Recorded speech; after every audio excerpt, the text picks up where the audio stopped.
It's Tanya. I'm from CanPKU Plus, and I am very excited to welcome Joanne and Lauren from Empower Advocacy. Their mission is to amplify the voices of patients, caregivers, health providers, and communities to drive positive and lasting change within the healthcare landscape. They are rooted in the belief that everyone's voice matters and anyone can make a difference. And they are committed to ensuring that those affected by gaps in the healthcare system are supported and empowered to make their voices heard. They are joined by a guest speaker, Suzanne LePage, who brings extensive expertise in navigating the private payer market and accessing prescription drugs and ensuring better access for treatment for patients through affordable benefit plans. Of course, we also have our advocacy advisor, John Adams, who is a founder of the organization and seasoned leader in the rare disease community with extensive experience advocating patient advocacy, health policies, and equitable access to therapies in Canada. I want to thank you all for being here and presenting on our first of our two-part session, Treatment Approved Now What? A Path to Drug Access in Canada. And I will turn it over to Empower. Wonderful. Thank you so much, Tanya. Thank you, John. Thank you, Nicole, and all of CanPKU Plus for inviting us to chat with your community about drug access and advocacy. This is the first of two webinars, as Tanya just said, and today we're going to be discussing all of the processes involved in Canada for both public and private reimbursement. I'm Joanne Koski. I'm going to be starting us off, and then I will be turning it over to my colleague Lauren, and then to Suzanne to speak about private. So let's get started by taking a quick look at our very packed agenda. These are the topics here that we'll be covering in today's session. And as I said, my colleague Lauren and I will take you through the public side of things. Suzanne will explain drug coverage through private plans. And we apologize in advance for all the acronyms that you see on the screen here. You're going to see even more of them as we go through the slides, but we wanted to include them so that you'll know what they are when you hear them and what people are referring to when they're in use, in this space. So as you can see, we've set aside some time at the end for a brief Q&A. So if you wouldn't mind just noting down any questions that come to mind as we go, we can certainly address them at the end. There's an email address in the chat for you to send questions to after the fact if you think of any. And certainly through John and Tanya, we're happy to answer any questions that you may have. All right. Very complicated slide, but let's start with an overview or a snapshot of the journey that a drug takes from the time it is submitted to Health Canada until it gets into patients' hands. And there are a lot of steps, as you can see. The big public reimbursement processes, are in the purple or lavender boxes. And you can see that only health technology assessment is in a turquoise box. The reason for that is because it is the only formal opportunity for advocacy, for patients, caregivers, and physicians to provide input to any of these processes among all of them, including those on the private reimbursement side. And that's going to become important as we go through this. So we are going to walk through all of these processes in more detail. But first, let's just look at the different ways to access approved drugs. Okay, as you just saw on the previous slide, once a drug is approved in Canada, there are three possible pathways to access it. We have the public reimbursement process, which is when public drug plans that are government sponsored may reimburse some or all of the cost of the drug. And I'm saying some or all because sometimes there's a copay that individuals have to cover. Then we have the private pathway, and that's where private insurance, usually employer sponsored, may cover all or some of the cost of the drug. Again, there could be copays or maximum. Suzanne's going to talk about that in a minute.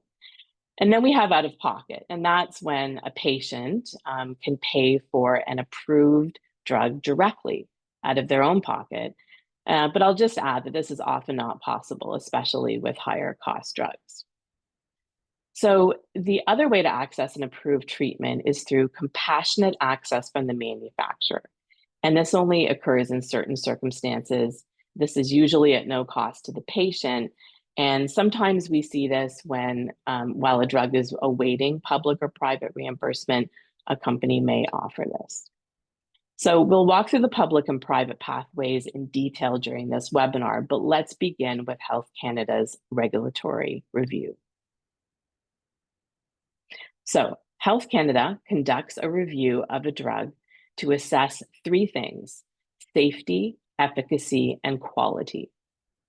It begins when the manufacturer submits a new drug submission, files a new drug submission with Health Canada. Then Health Canada must accept that new drug submission before beginning its regulatory review of that product. So Health Canada does publish timelines. Timelines for all these processes are extremely important to all of us. We want to know how long things take. And so Health Canada lets us know that they have three timelines. One of them obviously being preferable, the priority review process, which is the shortest one at 180 days. But at the conclusion of all of these three processes, the manufacturer will be issued either a notice of compliance or a notice of compliance with conditions, an NOCC.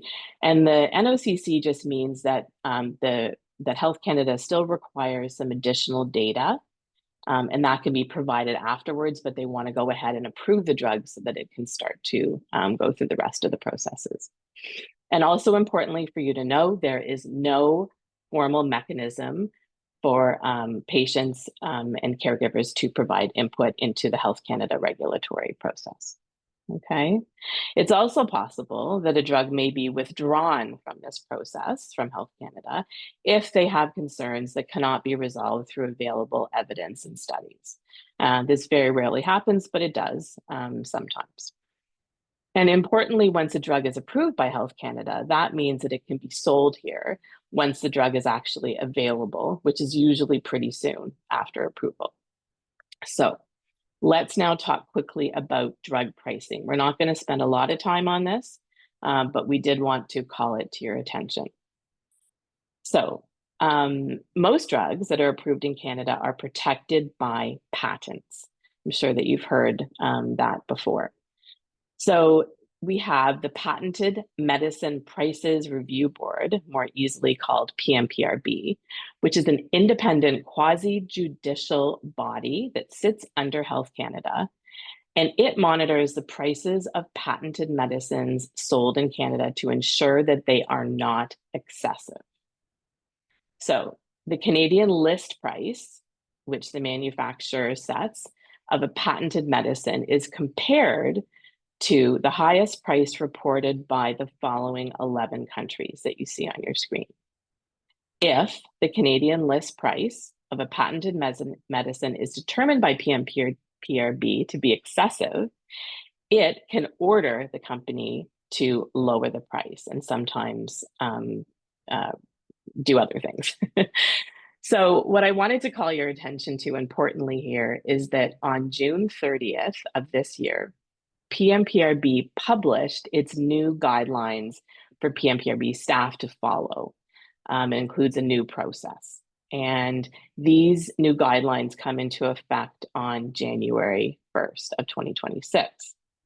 But they took a long time to come to this point. And it was the result of multiple court proceedings that challenged the proposed amendments, which started in 2019, numerous consultations with stakeholders, and considerable advocacy. And I want to highlight the fact that CanPKU Plus's involvement in advocating around the new guidelines over the past 6 years is a great example of where formal and informal advocacy made a huge difference in the outcome. And also what's important to understand about this process is that the list price is not the final price that payers pay. but it is the maximum that payers, including Canadians who pay out of pocket, can be charged. And by the time you get to the end of these processes, the price that governments and private plan sponsors will pay will be considerably less for most drugs. So there you go. So before I hand it over to Lauren to go through some of these processes, I want to highlight some important changes that are minimizing delays between a new drug's regulatory approval from Health Canada and a reimbursement recommendation to public drug plans.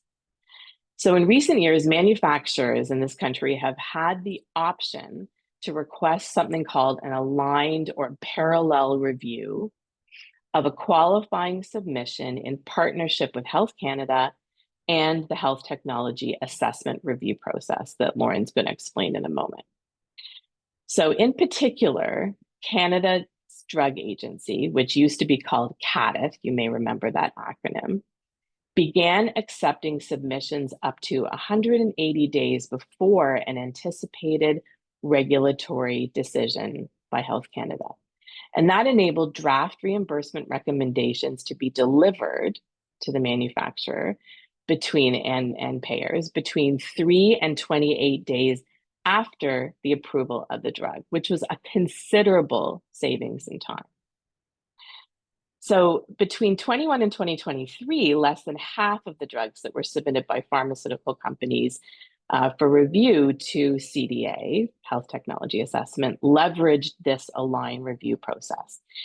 And that led CDA to announce Target Zero, which is a new initiative that was launched last year that aims to further improve the time to access for patients in Canada for new drugs that are proven to be effective. Okay, and the goal of this program, as it is named, is to achieve 0 days between Health Canada's regulatory approval of a drug and CDA's reimbursement recommendation to participating drug plans. So we'll all be keeping a close eye on the impact of this program and how many manufacturers are taking advantage of it through the aligned review process. But we can say from our experience, we're already seeing this having an impact. And now I'm going to hand it over to Lauren, who's going to walk you through the HTA processes in more detail. Lauren?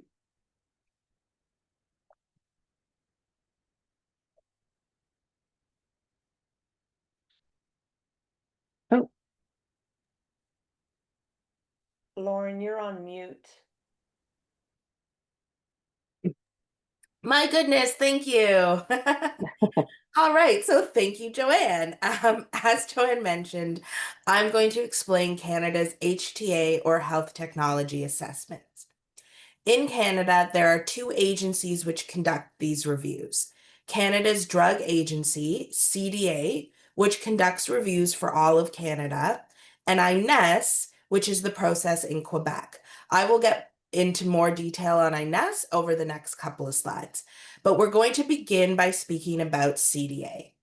So Canada's Drug Agency, formerly known as CADTH, conducts reimbursement reviews which assess the clinical effectiveness and cost effectiveness of a therapy, as well as patient and clinician perspectives on the drug under review. At the end of its review, it issues a non-binding recommendation, and that's a key part. It's a recommendation only to Canada's federal, provincial, and territorial governments to guide their funding decisions. Joanne is going to speak more about what that post-recommendation looks like, but at this stage, the outcomes are, again, I'm going to say recommendation to reimburse the drug, reimburse with criteria or conditions, or not to reimburse. Almost all the drugs that go through CDA receive a positive recommendation to reimburse, which will often have at least one condition. So it will be to reimburse with conditions, and that's typically a reduction in price. And that's something that's important to keep in mind when Suzanne explains a little bit more about private coverage. As Joanne mentioned off the top, HTA is one of the only opportunities for formal patient advocacy. And I'm going to touch on what that advocacy looks like in our next slide. As part of the process, CDA invites patient and clinician groups to provide their input and perspectives on the drug under review, as well as share about the nature of the disease, what the current treatment landscapes, and really paint a picture of the reality of living with and the care and treatment environment of the disease or disorder. And this is a vital opportunity as it provides patients and clinician groups that chance to speak to the lived reality and make sure their experiences are considered as part of the review process. For CDA, there are two opportunities for stakeholder input. The first opportunity is during the reimbursement review itself. So established patient and clinician groups are able to provide their perspective on the drug under review. There is a template which is provided, which I'm going to review on the coming slides. But it's important to note that individual patients and caregivers cannot comment directly. They can absolutely contribute to the patient group submission, but there is not an opportunity to contribute as an individual on your own. The second opportunity for CDA stakeholder input is once the draft recommendations are published. Once those recommendations are available, again, draft recommendations, patient and clinician groups are given 10 days to review them and provide any feedback they might have. So this is generally done by the groups who submitted the initial input, but not exclusively. So now I'm going to review what the templates for all of those processes look like. So here's a quick outline of the patient input template, what it looks like. We're not going to go into all of the detail, but the reason we want to share it with you is so that you can see it provides an opportunity for patients to speak to their experience with the disease, current treatments, what they would like to see achieved by a new treatment, and their perspective on the actual drug under review. So a chance to speak to gaps in current treatment environment and what you would like to see in the future. A quick snapshot of the CDA clinician input template, you will see it focuses more on that clinical experience. So, excuse me, asks a bit more about current treatments, gaps in care, and how the new treatment under review would fit into the overall treatment environment.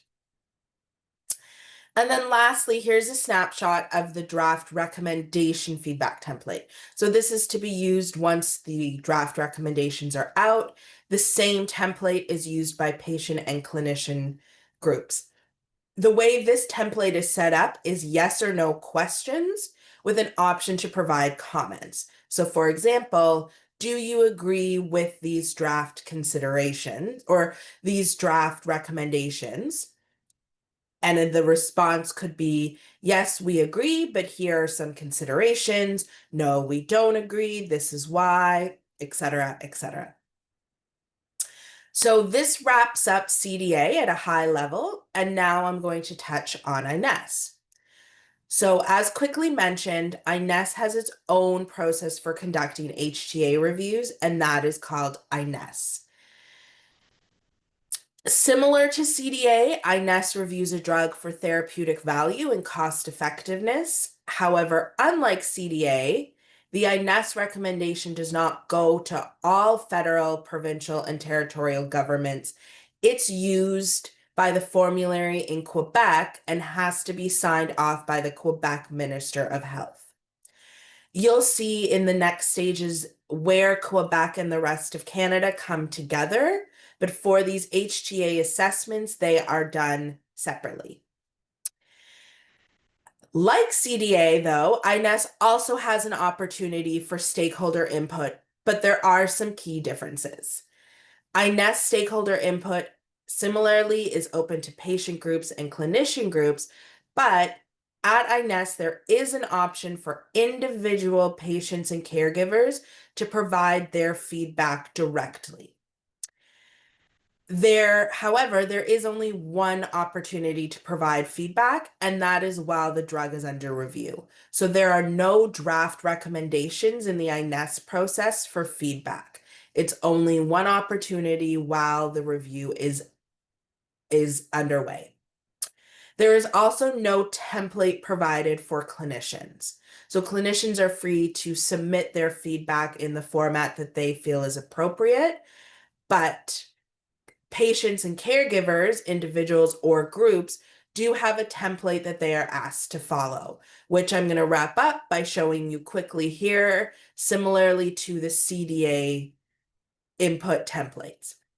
You'll see again, it follows a very similar line of questions, asking about disease experience, currently available treatments, and any experience the patient group, caregivers, or individuals have had with the drug under review.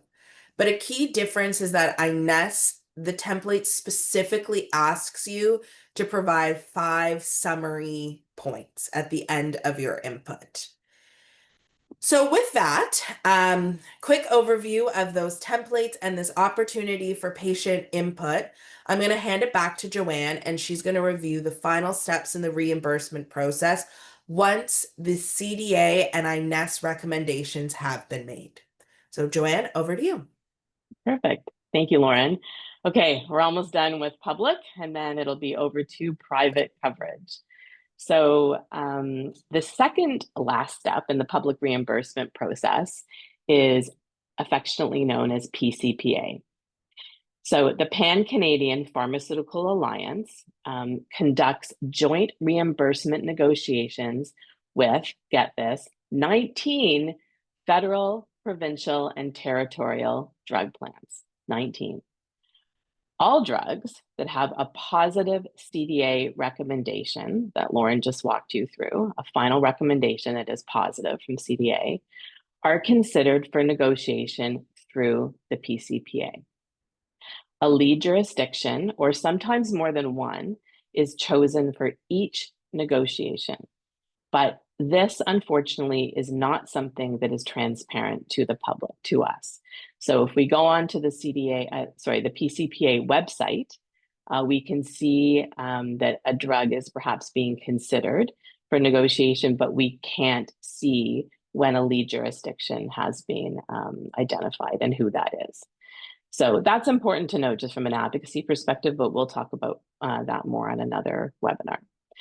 And the other thing to note is that pCPA member jurisdictions can opt out of participating in any stage of this process. So all of these 19 drug plans, in theory, sit around the pCPA table and have the opportunity to negotiate, but they can decide not to at any point along the way. And again, something else that is not transparent to us. So we will not know which drug plan is participating in negotiations.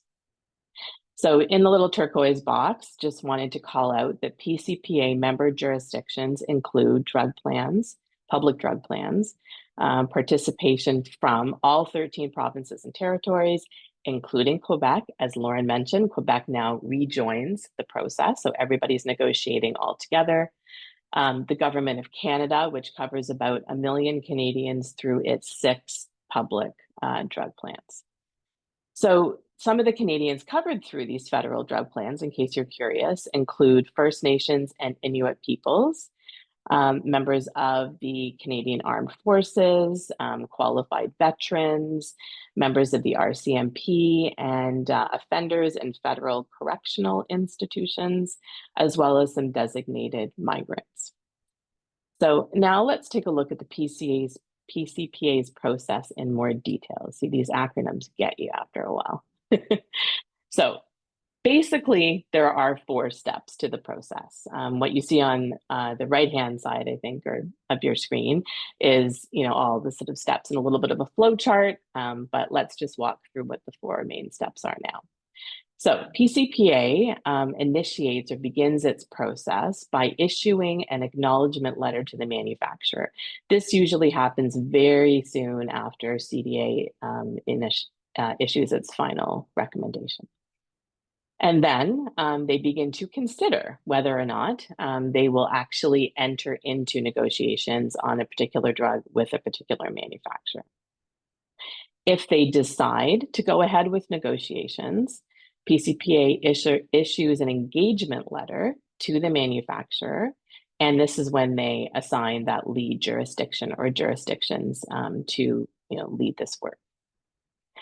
And then the whole process is completed when negotiations are concluded, but the outcome can be two different things. One, if negotiations go well and they're successful, pCPA will issue a letter of intent, which is signed by as many of the participating jurisdictions as would like to sign it, and that is given to the manufacturer. Manufacturer also signs. But if negotiations are concluded without an agreement, there is no letter of intent, and negotiations stop, and then we're in a bit of a limbo space that we don't want to be in at any time. So, like CDA, pCPA has been making efforts to expedite its process as well. Even though it doesn't publish specific timelines, we have a sense of how long they typically take. And recently, they announced an initiative to start to shorten that timeline, and that's called the early negotiation process. Now, I'm not going to get into the details on this now because at the moment, it's only being applied to certain cancer drugs, but we do hope that soon it will be applied to rare disease drugs who certainly have a high need for timelines to be expedited. All right, and so finally, we've reached the last step in the public process, which is the signing of product listing agreements, or PLAs as we call them. So, PLAs, each of the 19 public drug plans, provincial, territorial, and federal that we just talked about, conduct their own reviews sometimes and negotiations all the time with manufacturers to determine if and how a drug is going to be covered in that jurisdiction within that drug plan. Okay. Now, it doesn't mean that all of them do this because, again, they have a choice. They cannot, sign a PLA with the manufacturer. But some jurisdictions do invite patient groups at this point, or even individual patients, to provide input before making a listing decision. So, for example, in BC PharmaCare has a program called Your Voice, where at this stage, they welcome input from patient groups and individuals. So also important to note that is the jurisdiction's health authority, typically the Ministry of Health, the Minister of Health, who makes the final decision about public drug plan coverage. And funding criteria can vary from drug plan to drug plan, province to territory to federal plan. And I think many of you will know the term that we often use in this country called the postal code lottery, and that's really where that comes into play. Some people have to move to get access to treatment. That is just the reality, unfortunately. So a PLA is often based on the content that's contained in the pCPA letter of intent that we just discussed. And that's important because advocacy, right? At every stage in these processes, we want to be making sure that payers understand the importance of the need for these treatments and how they can benefit them so that the right criteria are applied, to funding decisions. Some jurisdictions also of note have special committees to determine access to certain drugs on a case-by-case basis if these drugs are not added to the general list or the general formulary. And an example of that is here in Ontario, we have something called the Exceptional Access Program, EAP, that many rare disease drugs go through, are funded through, as opposed to the general list formulary. So the key takeaway here is that drug plans have no requirement to negotiate coming out of pCPA, even if they sign the letter of intent to fund a drug. Product listings are also negotiated with private drug plans. And that's why we're going to discuss that right now to complete the picture of drug funding in Canada. And to help us with that, I will pass it over to our private plan expert, Suzanne Lepage, to give you a high-level overview. Suzanne? Thank you, Joanne. So private payers are a bit of a black box for a lot of people, and I'm going to try to demystify that. I've worked in the private insurance industry and consulted for a long time. So we'll start off similar to what we did with public, and we'll look at an overview of what that looks like. Lauren, if you could advance, great. So we have all these different stages with private payers that are similar but different, and we're going to talk about each one in a little bit more detail. So if we move forward, one of the things that it's important to understand is there's so many stakeholders in this private payer world. And, you know, I have plan sponsors circled in red. In the insurance industry, a plan sponsor is the organization that chooses and pays for the benefit plan design, the benefit plan. And usually that's an employer-sponsored plan, but if you're unionized, maybe it's your union that manages it. Or if you're part of like an association, that could be part of it as well. They provide the benefits to the plan members and are often influenced by unions. Most of the plan sponsors use something we call a benefit plan advisor, which is no different than a financial advisor for your personal finances.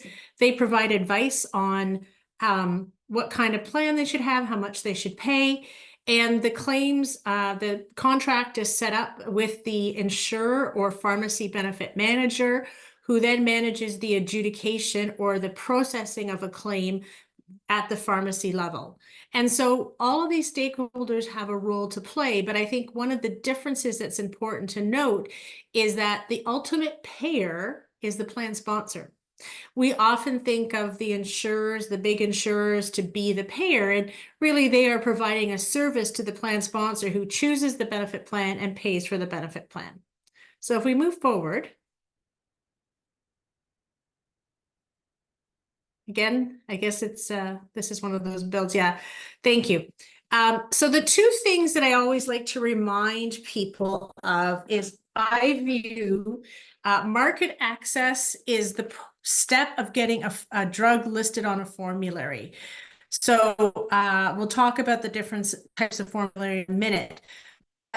Just because a drug is listed on an insurer's formulary doesn't mean that the patients automatically get access to it, because each plan is different by plan sponsor. And so you can have market access, but maybe not patient access. And I think that'll become clearer as we move along.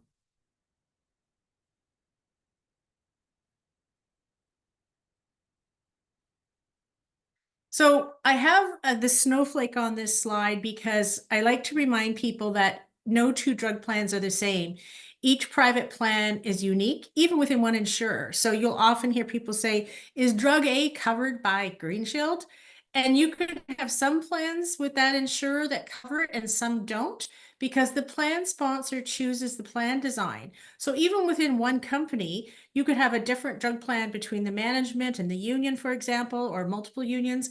Or you may have a situation where you have flexible benefits so that each employee can choose their own coverage. So you can have two employees that are in the same class but have different coverage. And then each insurer has to offer a wide variety of plans to meet different needs. And so they have different prices for different plans. Some plans may cover an expense and another plan with that same insurer may not. So it's really important not to get caught up in the discussion about does this insurer cover it or not? What you really need to think about is, does your plan cover or not? And we'll talk about that. So the big question that I always get asked is, how do we find out if the drug is covered? Well, behind the scenes, like any big organization, there's a lot of coding that goes into the systems. But what happens is that if you present your drug card at the pharmacy, and it'll have a group number and it'll have a certificate number, and the pharmacist kicks in the DIN into the system in real time, like 30 seconds or less, it will tell the pharmacist whether the drug is covered, not covered, or may require prior authorization. But there's a lot of factors that go into determining if the drug is covered. And this is what I'm going to share with you today.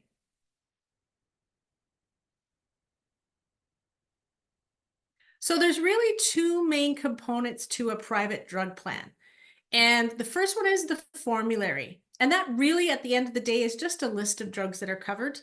So the plan sponsor will choose which of the formularies they want, and the payer who offers the formularies will decide which drugs go on each formulary. So the analogy I like to make, it's like your mutual fund or your retirement savings plan. You choose a fund, but then the fund manager decides which stocks go into that. So that's one piece of your benefit plan. And the other one is the plan design, which is how that drug is covered. And so again, I'm going to show you a variety of plan designs. So that could be co-insurance, maximums, generic drug plans. Each plan sponsor chooses their own. And the variations, like this looks like a simple matrix, but having worked in the industry, there can be thousands, hundreds or thousands of variations on these. So again, knowing these components of your plan will help determine whether or not a drug is covered. So first of all, the formulary. So that's a list of prescriptions drugs covered by a health insurance plan. And Lauren, if you just, there's 3 boxes you can just populate. So there's the first one is prescription by law. So in the past, this would cover all drugs require prescription, often called an open plan. I put an asterisk here because this term is still in circulation. But if you ask anybody in the insurance business, there's truly no open plans for specialty drugs. They'll all be reviewed and assessed, very similar to how the government does it. You might have a private plan that mimics the provincial plan. So if you live in Ontario, the private plan mimics the Ontario drug benefit. And then if you live in BC, the private plan mimics the BC formulary. And the last one is a managed formulary where a private payer drug review committee determines which drugs are covered. Again, your plan sponsor will choose which one of these they want. However, again, I have 3 broad categories here, but this multiplies into 80 to 150 different drug plans that have slight variations. But this is usually where you stop and see, okay, what kind of formulary does my plan have? And so these are the 3 common ones. Lauren, if you move forward. So the formulary review that happens is really a process where the committee looks at each insurer or pharmacy benefit manager looks at a new drug and says, yes, it's covered. No, it's not covered, or maybe. And I think there's a build here. Yeah.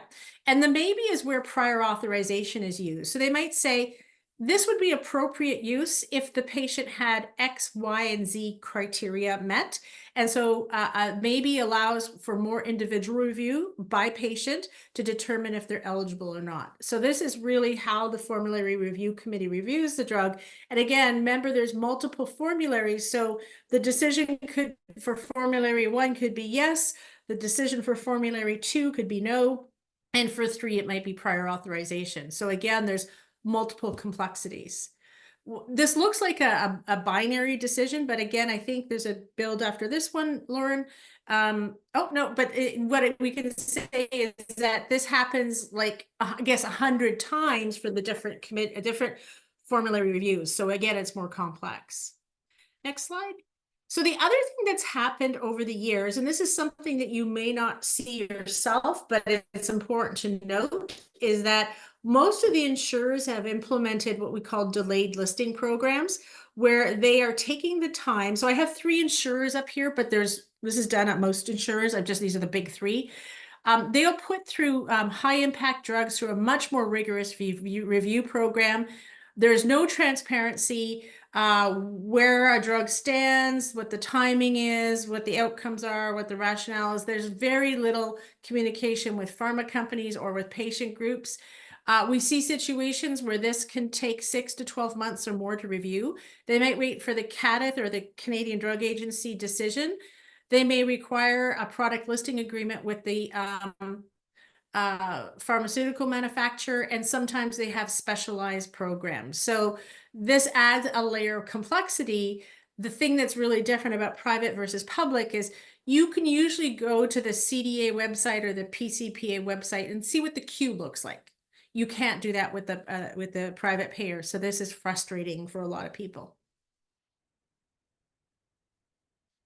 So again, Laura, I'm going to ask you to build all these.